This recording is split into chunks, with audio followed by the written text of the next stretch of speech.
I go to this party with these girls and I get blacked out in the middle of the party. And so I get upset and I walk home, except for I don't make it home. And I end up passed out on the street median in the middle of our fancy ass neighborhood. And that was my first time that I ended up in medical detox and then the psych ward. I'm sorry So, I laughed. It's no, not it's not funny, obviously, but I mean, it you is. painted a picture. It's accurate. I looked really good passed out. I would like to let you know my heels and bag epically adorable. So, like, if I'm gonna die on a street median, I will look cute.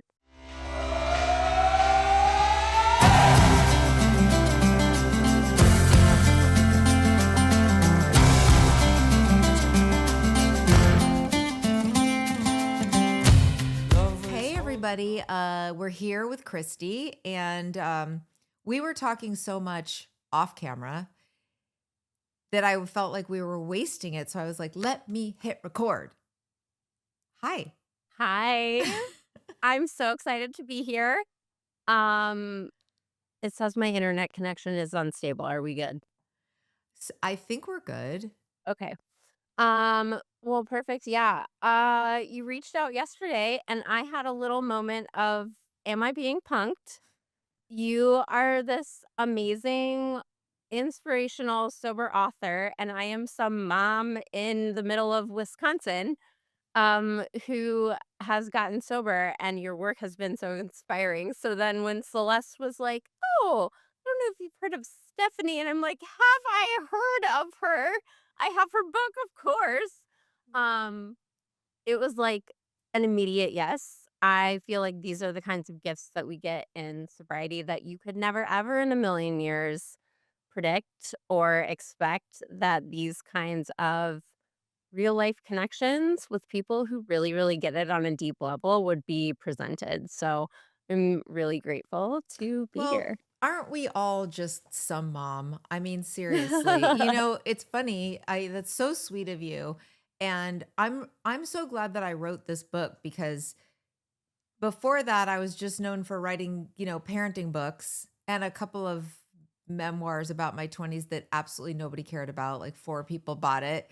But, it was a complete departure to go, I'm going to just write this sobriety story. I already had 13 years and I thought, you know, the stuff that connects with people a lot the most is not always the parenting stuff, it's the sobriety stuff. So, I think that telling our stories is the thing that helps other people find their similarities. 100%. And that's what they say in the rooms, right? They say look for similarities, not differences. And that was really hard for me. When I first knew I needed to eventually stop drinking, the only thing I had heard of was AA. And I went to a handful of meetings in Chicago and in these basement rooms with lots of smokers. I don't smoke, with a whole bunch of old bald guys and bad coffee, and I'm like, none of these men have any idea what I'm going through. They are not raising small children. They are not in the middle of moving. I only saw, oh, that must be nice for them that they have like this guys group at, 6 p.m. on Wednesdays. And I'm like, but that's actually in the middle of dinner time and like isn't super convenient for my schedule as a mom. So it was like, all I saw was like, well, that's not me. And the problem was they weren't me, but the problem was my same problem. And that was really, hard to wrap my head around. And when I knew I had to get sober, eventually what happened was I blew up my whole life. Everything got worse and worse and worse. And when I had to get sober, I announced at 89 days sober on Instagram. Hi, my name is Kristi. I'm an alcoholic. If you see me drinking, like you got to call 911. And people, this is in 2019. This was not like cool to be sober. I was brand new in this neighborhood. with 4 children under the age of 5.5, getting a divorce from my husband. I had just gotten 2 DUIs, ended up in jail in Gary, Indiana, and scared the shit out of myself and everyone else that knew me, and got on the internet and created Mocktail Mommy, an Instagram account to hold myself accountable because the only safe place I felt sober was around other addicts. In the beginning, I did not feel safe at a grocery store. I didn't feel safe at Target. I really struggled to drive by the liquor stores that I used to go to. It was really hard, and I had blown up all of my life, right? I never considered myself a liar, but I lied to everyone's face to protect my alcoholism. And that made every other part of me questionable. Well, take And me back. Like, when did you start to feel like alcohol was a problem for you? sure, my story is in high school, I sort of like moved all over South Carolina, Minnesota, Kansas for my dad's job. High school in Kansas, lots of like field parties, drinking, running away from the cops. It was like fun and easy. I was always the designated driver. I had no interest in alcohol. I was very much a straight A student, like wanted a boyfriend, like I was like not interested. But sophomore year, some boy said, "Oh, well, Kristi doesn't drink because she can't handle it." And I was like, "Oh, let me let me show you what I can handle because you don't do that to me, right? Like I'm an Enneagram 7. I'm like super fun. I am a yes girl all the way."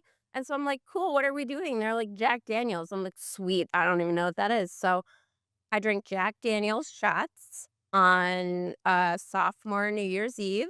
I proceeded to vomit everywhere. They had to basically cancel this gigantic, huge party we were having at someone's house we were supposed to not be having at. They had to call my parents. They had to take me to the ER. Oh, It wow. was a whole thing. And the next day, my parents woke me up at 7 a.m. and they were like, "It's time for breakfast, and you're gonna sit here at the table and tell your younger brother how good it feels to feel hungover." I was like, "I actually wanna die right now. If you make me look at this pancake, I will vomit." It was, like, brutal. And so I was like, "This was the most mortifying, awful, horrible experience of my whole life." And for the next 2 years, I didn't drink. Oh, wow, okay. So till senior year? Yeah. I was like, "Okay, that's a big no-no for me." Like, I don't know what happened, but I'm, like, not good at that. And I was like, "I was fun before that. I don't need that. I'm good." Well, in the next 2 years, I also had really bad acne. I started Accutane, which caused me to gain 15 pounds. I all of a sudden had these massive boobs and weird acne, and I just felt weird in my body. And I was a really big soccer player. I was working out in class, and I ended up fracturing my lower back, Oh, wow. which ended me up on bed rest and pain pills. Love pain Asylum. pills, yeah. Love pain pills, except for I thought I loved them, but my mom was like, "You were not you. You were awful. You were mean. You were aggressive." I was basically blacked out like this whole time while they're trying to decide if I need surgery on my back and all this stuff. So I'm just laying in bed.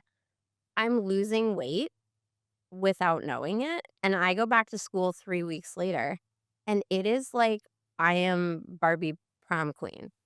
I have shown up, and people are like, "Oh my God, you look amazing. What diet are you doing?" And I'm like, "Ooh, ooh." hang on, people like me when I'm skinny. This is good. What does that turn into? Anorexia, full blown anorexia.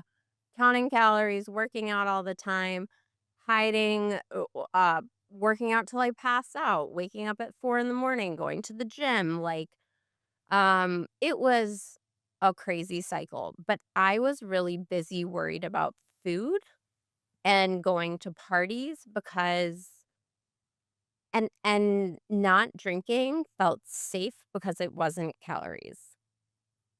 I didn't wanna drink because of the calories. I'm like, "Look at all these people, they're drinking 100 calories in a glass, are they idiots? Like, what?" You know? And so, I was really preoccupied with all of that. Sort of fast forward, I did end up in an eating disorder hospital inpatient place for 8 weeks. I got down to 72 pounds, it was really bad. Um and I graduated, and my parents were like, "Okay, you can go to college, right, at Miami of Ohio, as long as you weigh 100 pounds." And I was like, "Cool." So I, like, had to, like, had a nutritionist and all this stuff, but then I'm leaving, I go to college, and it's like, "Wait a second. Now I'm at college, and there are no parents here? There are no rules. There is no curfew. I have no dress code." It was like I'm allowed to be free for the first time, and man, there was something really intoxicating about that. But to be free and new and be like, "Okay, I can be whoever I want here, and I'm gonna be like the cool girl, and I'm gonna drink just like everyone else." And let me tell you, Stephanie, it was cool to be drunk in college. It was fun to be like, "Oh, look at her, she's dancing on the look at what she did on the bar, that's so funny. Look at her, she's trying a headstand." Like, I was always doing dumb, ridiculous, look at me kinda stuff because that's the kind of person I am. So, it was kind of I became party girl. And but I also love school. I went to class every day, 8 AM, never missed a class, got straight A's, but I partied 7 days a week, and I thought that was fine, and it was fine, kind of, for a while, but I realized very quickly that my drinking was not like my roommate's drinking at all. My roommates could go out on, like, Friday and Saturday. I went out 7 nights a week. That means I had 5 different groups of friends because all of them go out 2 nights a week, so that means I always have an invite. I was Right. I was involved in everything. I have very much, like, FOMO. I don't wanna miss out on anything. I wanna see it all and do it all and be a part of it all, and I thought alcohol is the easiest way to connect with people, and what I've always wanted in my whole life is to feel a deep connection with someone and to feel seen and understood, and I felt like alcohol made that happen for me. I agree. So, I feel that same way. I agree. I felt like it was like this great,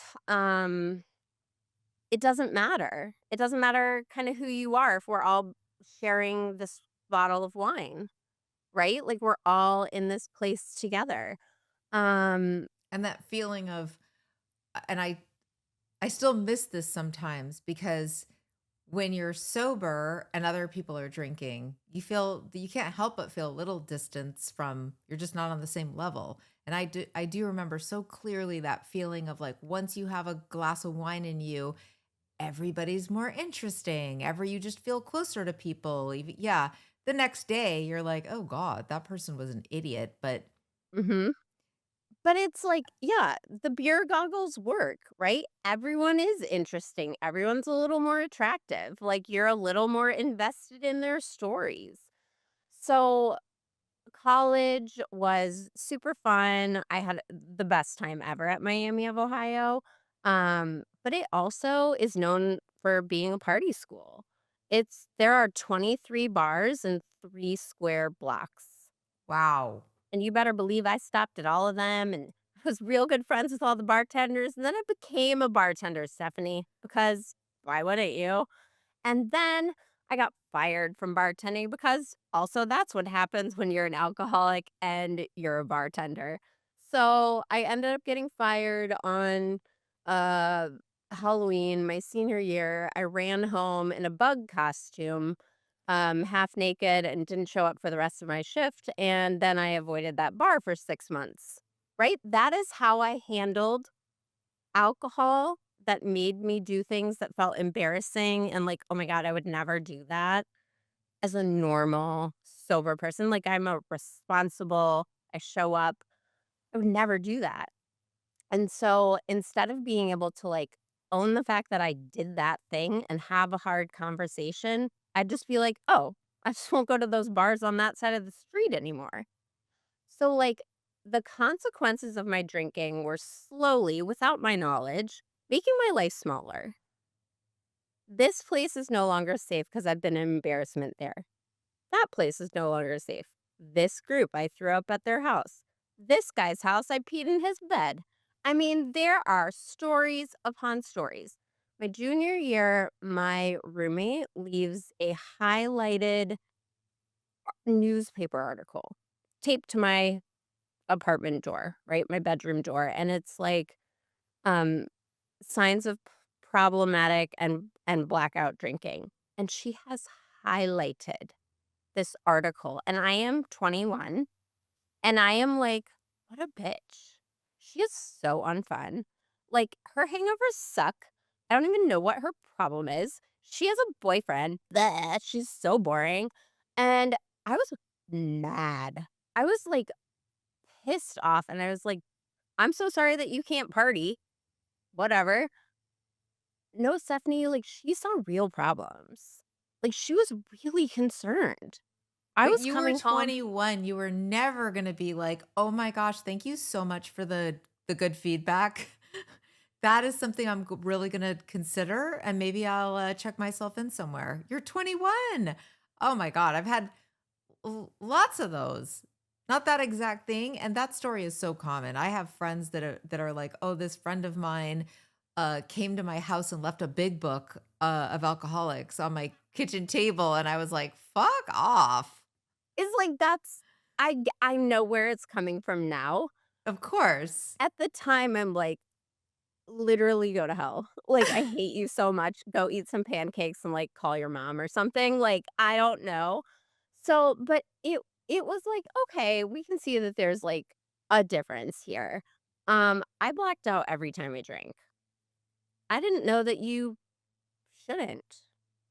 I don't think, Stephanie, I really ever fully felt tipsy.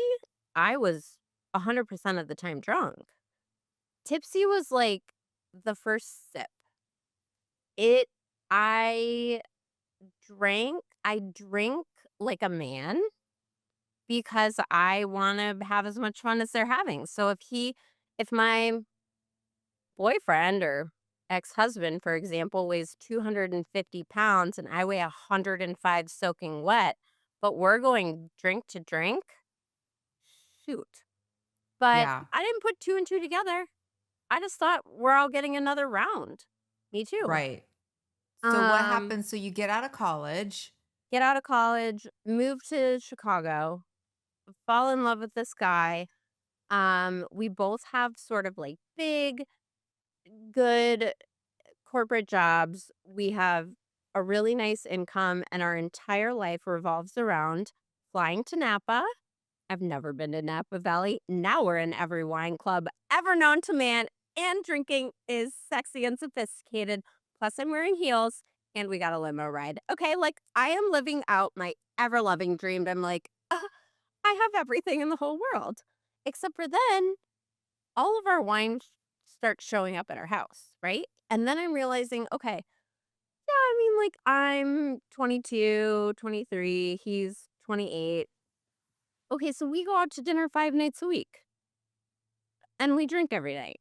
And then we party on the weekends. Okay, so we drink every day. Well, it's fine, kind of.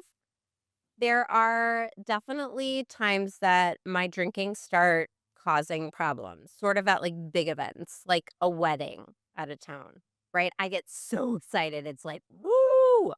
Start drinking on the plane. I'm blacked out at the rehearsal dinner. That's not cute. Like, not classy. Probably not the impression my now ex-husband wants to give to his corporation. But these are so hard for me to see that they are connected to my drinking and not that it is a reflection of who I am as a human being, right? I cannot separate that, like, I am not a bad person, I am making bad choices. I just felt like a bad person. Oh my god, that is so relatable to me. Eh, I was just thinking about this the other day because, well, Love Is Blind, the reunion. I don't know if you watched Love Is Blind. And the one of the women was they got really drunk at an event, probably caused the fiance to say, "I'm not gonna do this." And I was having shame for myself Me for too. thinking, "I have been her." Mhm. And also, I could tell that she was not gonna go, "This has to do with my drinking. This is him saying I'm a bad person." I feel that so, so hard. How do you not understand until you really understand that it's the alcohol? And yes, we're the ones drinking it, but it always does sound so fun until you have the blackout, until you embarrass yourself, and then you wake up and you go, I cannot believe I did that again. I can't believe this is what happens when I drink and I continue to do it. But you have to think it's not the alcohol. Well, and and truly, like, when I watched that last night as well, I was so deeply uncomfortable because I have been her. So many times I have. I am almost positive that that is what I looked and sounded like when I was angry and unable to pause, unable to see my side of the street, unable to think clearly, felt victimized, angry.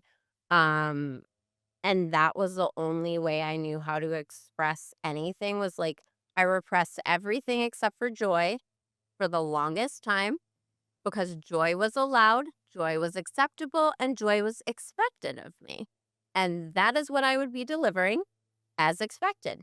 And then something would blow up, and the only thing that comes out is visceral lava, the worst things you could ever say and never take back, right?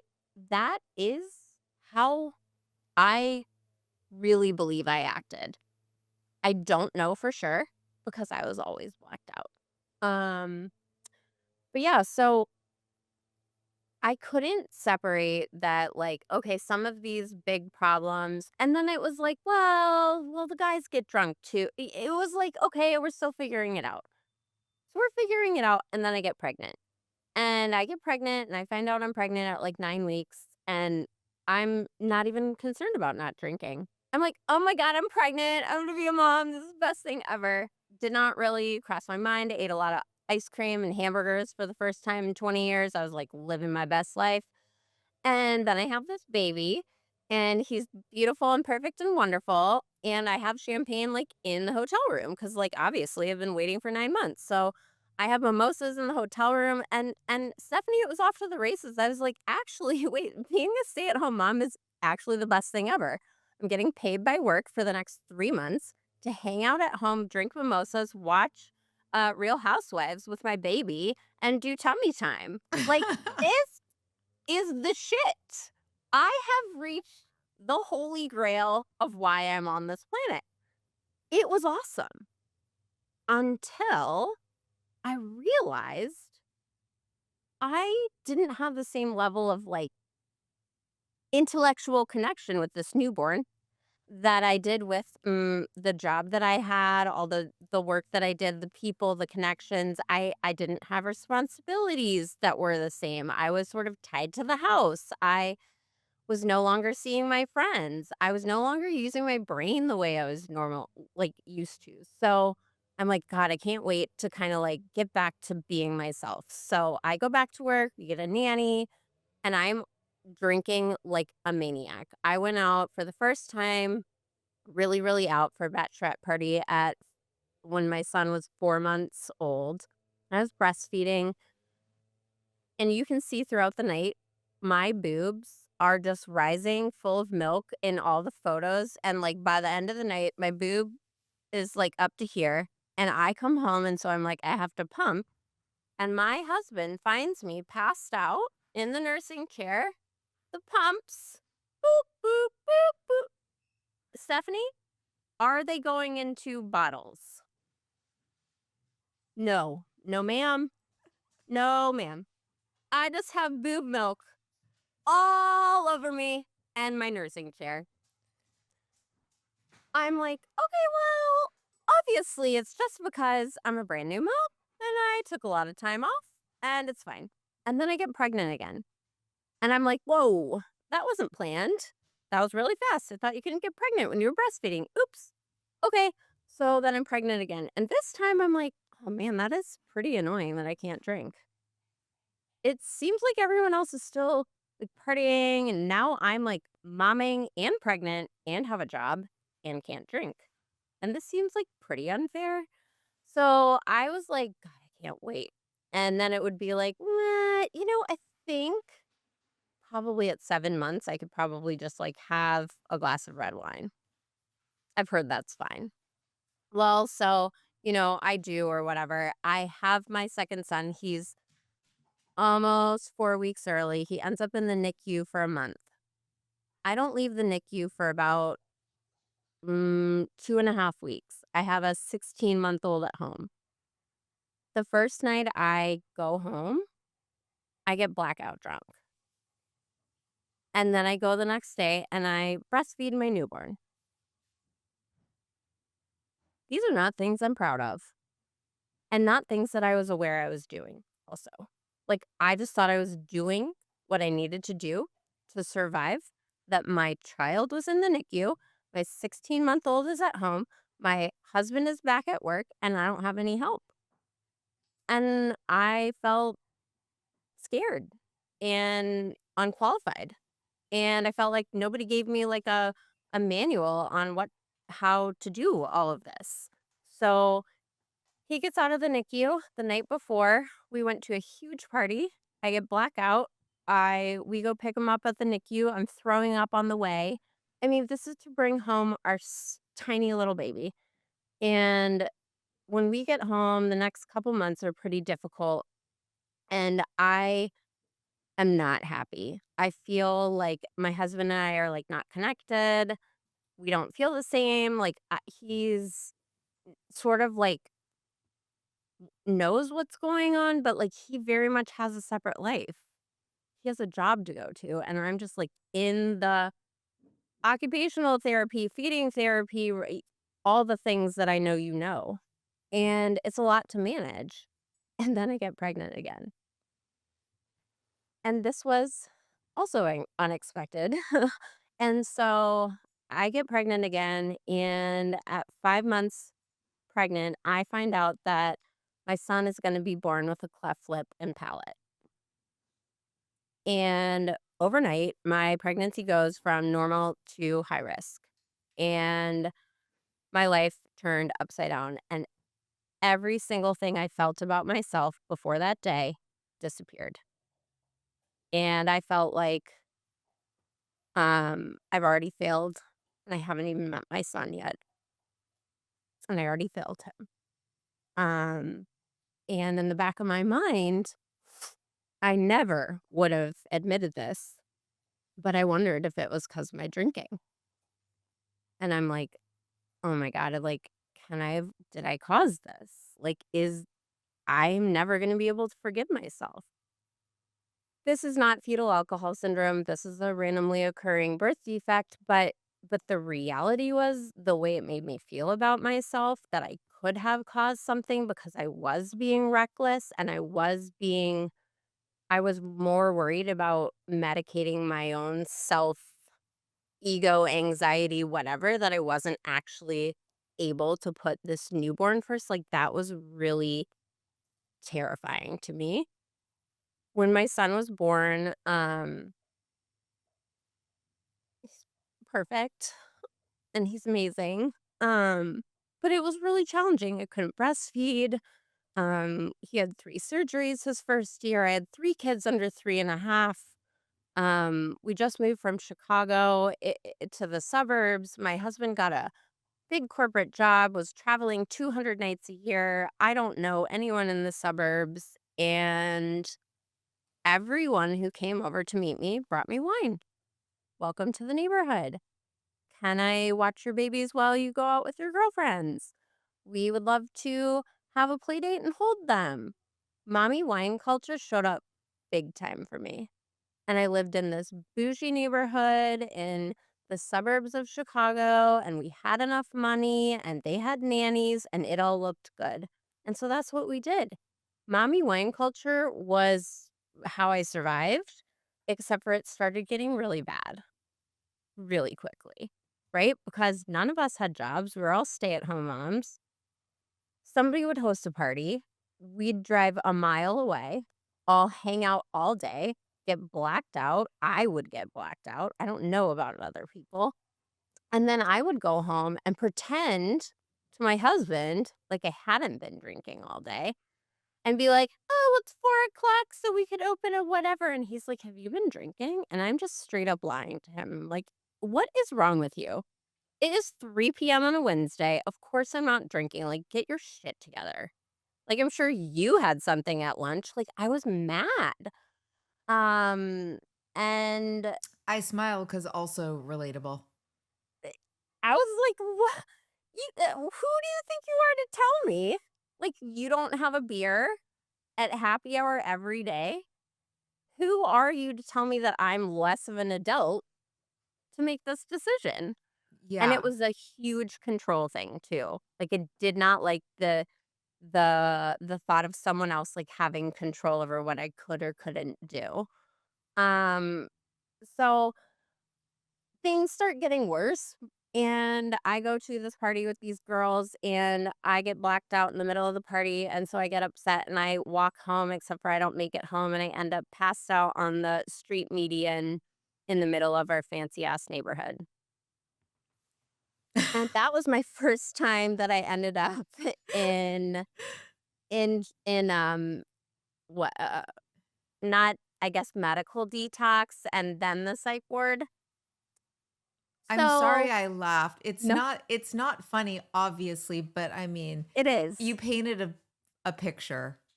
It's accurate. I looked really good passed out. I would like to let you know my heels and bag, epically adorable.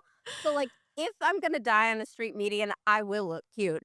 Um, I just who called the police? Like, did someone call your husband? Did they call the police? Like, what how did that work? I don't really know. I woke up in the hospital and my best friend who lived in downtown Chicago was with me. She had apparently contacted my husband. Someone had the police had found me passed out and I can't bleh. Like I had a 0.34 alcohol, Wow, really high. that's epic. Um and they were like, "We think you have an alcohol problem." And I was like, "Oh, God, I really don't." Um, that's so cute though. Do you know what I really have? Like I have depression and anxiety. I'm unhappy and my husband's an asshole, obviously. Right? Like this is the problem. Do you see him here right now? He doesn't love me.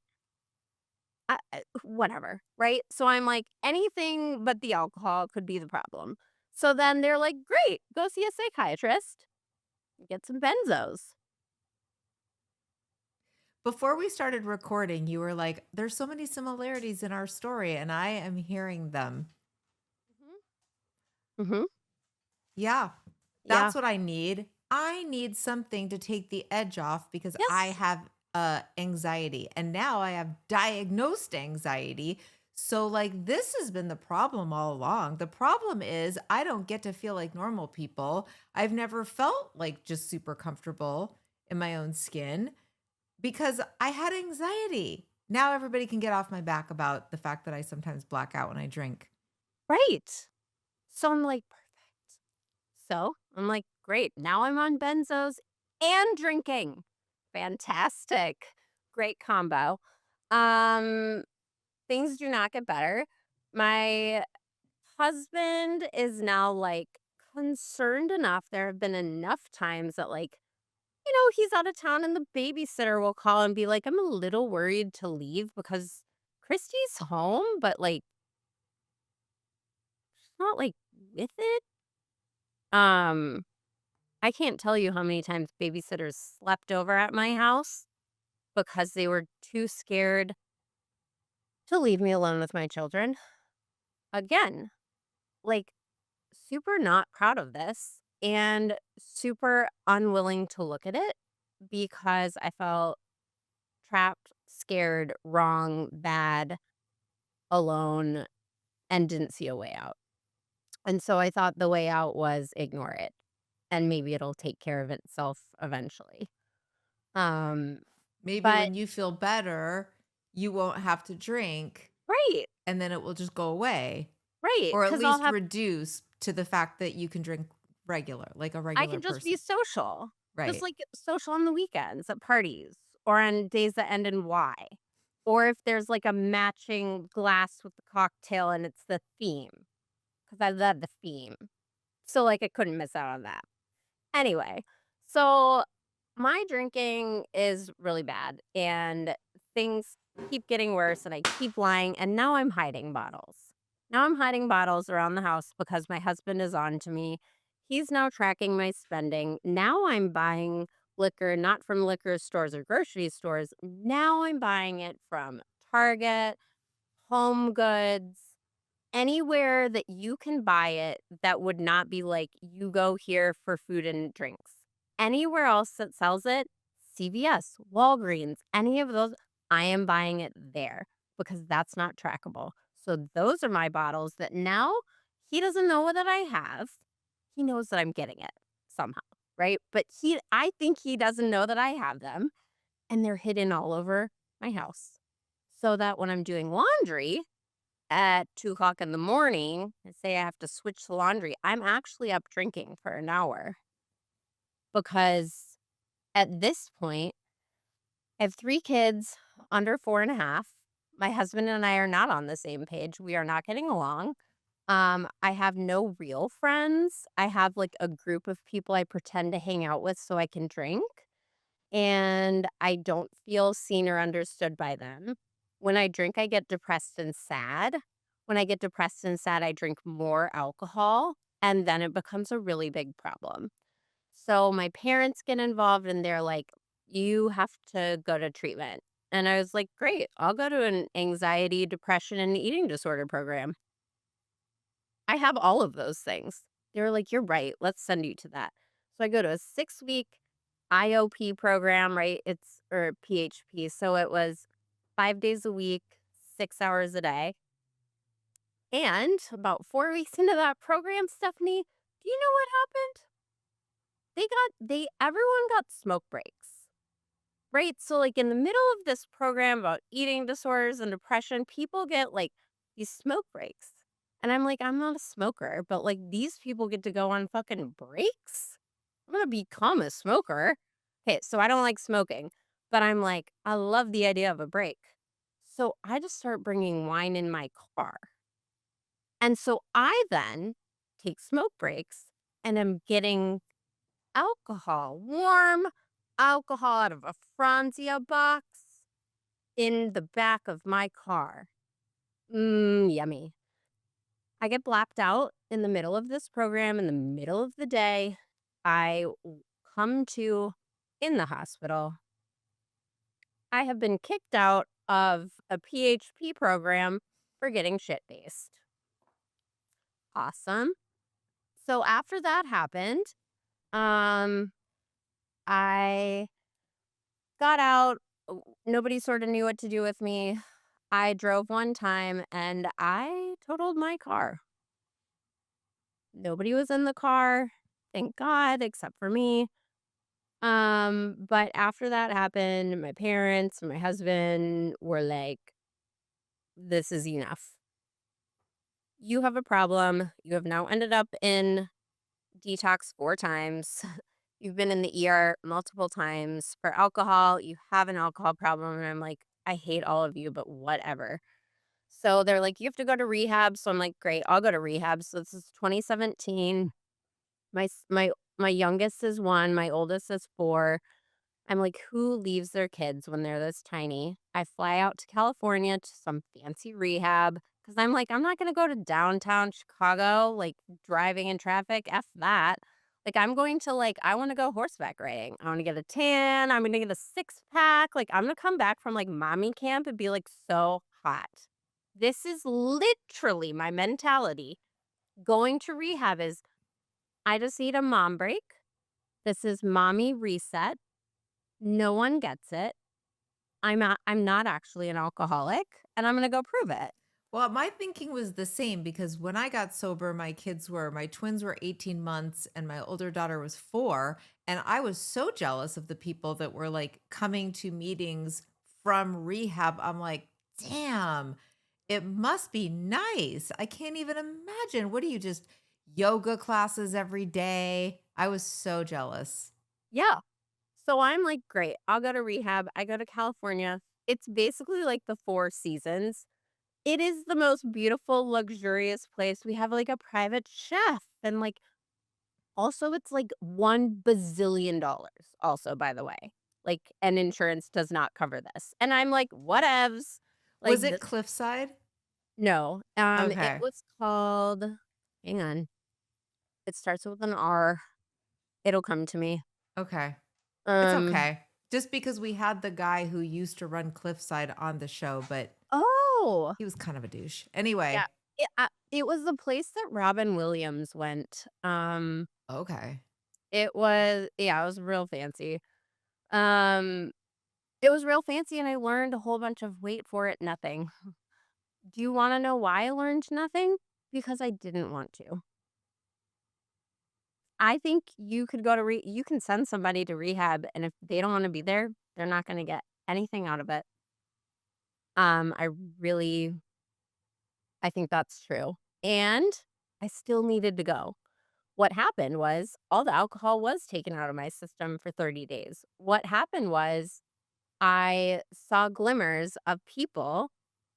There's a woman who gave me my AA book that I still have and wrote me a note in it. Her name's Pam. She came to our rehab and spoke about her life, and she had something I wanted. She was authentic.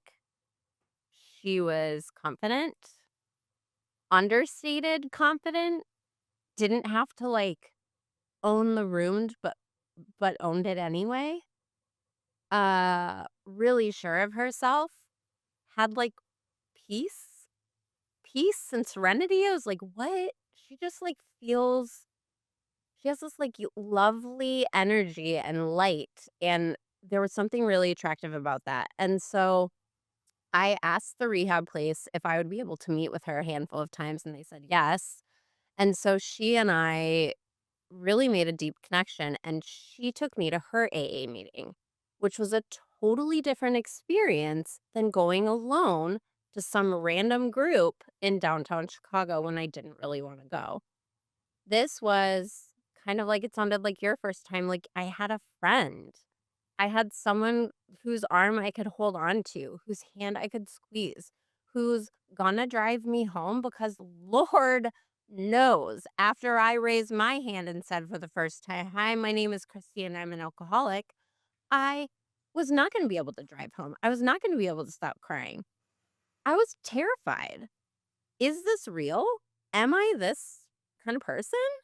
And what does that mean about me if I am? So I do this. I stay sober for 30 days. My dad flies out. My husband flies out. We celebrate my 30-day trip. I go home. I stay sober for 30 days. And then my husband and I went to a Bears Steelers game and we were in the front row and I had a beer because I'd been sober for 2 months and he had a beer. So I had a beer. And Stephanie, I was so damn proud of myself. I only had 2 blue moons. Minus the one shot that I took with the people in the hallway that I didn't tell anyone about, but I only had 2 blue moons, and I'd been sober for 62 days. Obviously, I wasn't an alcoholic because alcoholics couldn't do that, And when I was in rehab, everyone told me I wasn't an alcoholic. They were like, "Sorry, what do you drink?" And I was like, "Champagne." And they were like, "What the fuck? Like, that isn't even, like, high proof. Like, what kind of fucking lame ass alcoholic are you? Like, have you gotten a DUI?" I'm like, "Oh my god, of course not." "Have you lost your job?" "No." "Are you getting divorced?" "No." "Well, what? Why are you here?" I'm like, "Oh my god, why am I here? I don't need to be here." I am figuring out the rules of drinking. You have to take breaks. I gotta I gotta drink more water. I need to, like, have some food when I'm drinking. I'll have some rules. I get it now. I know all the neural pathways and the language and, like, I'm so smart. I can outsmart addiction. Duh. Like, I'm really smart. I really thought I was going to. So what S happened? I did not outsmart addiction. That is not possible. Um, Everything got worse so fast. I came home. I um I totaled a car. We moved. We moved from Chicago to Wisconsin, and it was sold to me like this is a really good opportunity to start over. Nobody has to know that you've gone to rehab. Has to know that you have a drinking problem. Fresh start. And there was something so incredibly attractive about that to me. And I'm like, yes, I can go be a regular drinker. So we move here, and right after we move here, I get surprise pregnant again. And that pregnancy, I had a really hard time not drinking. I thought about it every day. I was mad all the time. Um I was exhausted. I had 3 little kids at home. I didn't feel great. I found out I was pregnant when I was traveling on a yoga retreat in Bocos del Toro, Panama, in the middle of the Zika scare, so I had, like, all this other stuff to worry about, like, my daughter's head too big, like, there was just so much going on, and my drinking got, bad, and so I was not drinking during my pregnancy until I found something out, I found something out when it was my son's 2-year-old birthday party, and I was 7 months pregnant with my daughter, and I had 2 other kids, and all of our families were over, and I, got some information, and I didn't say anything about this information, but I knew it, and, it was so upsetting, that I went to the liquor store and I got an entire bottle of rosé wine, and, I locked myself in the basement and I drank the entire thing as fast as I could at 7 months pregnant with my daughter. Um, and I was just like, "I don't wanna be here. I don't know how to get out of this. I don't know what I wanna do. I hate everyone. I hate myself. I don't know how to be a good mom. I'm stuck at being pregnant. Like, I don't have any friends." It was really, really bad. Um, the next 2 months were awful. I had my daughter 2 days before Halloween, um, and I had her, and 2 days later, I got out of the hospital, and we came home, and my husband went back to work, and I took all 4 of my kids under the age of 5.5 to a neighborhood Halloween party when I had a 36-hour-old baby, and I got blacked out in a brand new neighborhood with a 36-hour-old baby that I had driven to, and basically no one in the neighborhood knew who the hell I was. And these people were like, "What the hell is going on? Why is this woman here with no nanny, no husband? No one's driving. She's driving a 36-hour-old baby. Like, this is crazy." That led to the scariest 6 months of my entire life. Because what happened after I had my daughter is that I didn't care anymore that people thought I was an alcoholic. I didn't care. I didn't care what they thought because I didn't care about myself, and I didn't wanna be here anymore, and I didn't know how to get through the day, and the only thing that gave me any sort of relief was alcohol, and I didn't have anyone to talk to, um, and my parents didn't believe me, right? Because I had been lying to everyone about drinking. How could they believe me about anything else? I get it, it was just like this perfect storm. Um, After my daughter was born, my alcohol use was like on high alert for kind of everyone. The handful of friends that I had to, pick me up on a Tuesday after a nail appointment because the nail spa won't let me drive. I host a bunko party, progressive bunko party that I know you did too. And I passed out before people got here. I was such a mess. Um, we went on a President's Club trip for my husband in March, end of May of 2019. And it was like we had really been working on my drinking. We had talked a lot about it. We had rules in place. I could only drink with him. I could only drink what he gave me. Like it was like he had to be the alcohol police, which is a horrible place to be for anyone. And so we go on this trip and it was like I was allowed to be fun until the trip was over. And then when the trip was over, it was like party time is off, except for Stephanie, you know as well as I do that I don't have an off switch. You can't tell me when it's time to be done and expect me to be done. So I get home from this trip, I go on a bender. I had suicidal ideation really bad. And a plan and all this stuff, and I ended up calling my therapist and they sent me to a psych ward. And I left the psych ward 3 days later against medical advice, deciding that I needed to go home. And I came home. My husband was like, "What are you doing here?" And I was like, "Well, I just got an Uber home because I decided it was time to be back here." The next morning, he took all of my kids to school, and then he was like, "I'm gonna take our daughter to the gym with him so you could rest after your weekend. I know you had a rough weekend." And I was like, "I hate you." I hated everyone. And the doorbell rang while he was gone, and I was served separation papers with no notice 4 days after trying to commit suicide. And that was the very, very first time that alcohol was not my first thought. This was the very first time that life was bigger than alcohol. Alcohol was not going to solve the fact that I had just gotten separation papers handed to me by some sad looking old man. And I was like, oh my God.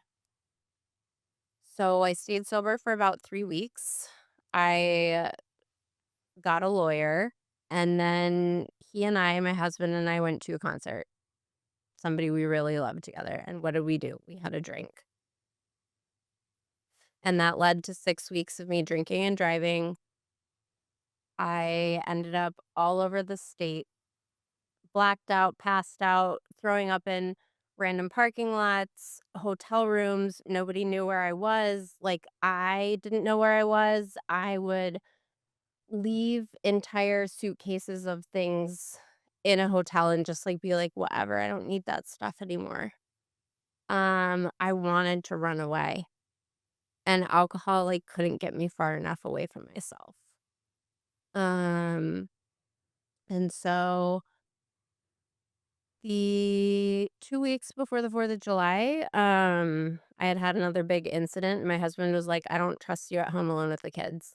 And I was like, "What a dick." Like, I put these kids here on this planet, and the only reason that they're alive today is because I take care of them. But Stephanie, the truth was that also could have been the only reason they wouldn't have been there, would have been me. And that was really scary. So he was like, "We're gonna get a full-time nanny." And I was like, "We're gonna get a full-time nanny? Like, I'm a stay-at-home mom. What am I gonna do?" I that made me mad. And so I ended up drinking, and I ended up getting not 1, but 2 DUIs in 72 hours, 1 week after we hired a full-time nanny. I got my first one July 2nd, and I got my second one on July 5th. I my husband took the kids away after the 4th of July party. I've been on an IID in my car where you have to blow into the thing. I'm on SoberLink where you have to blow into the facial recognition. Stephanie, I have rules. I am I'm I'm blowing into it, and then I'm drinking and throwing up, and to try and manage the ness of it all. It was just so much. Hold on. So Kristi, I'm gonna split this. I feel like this is a great place to end our part one because there's it's so important.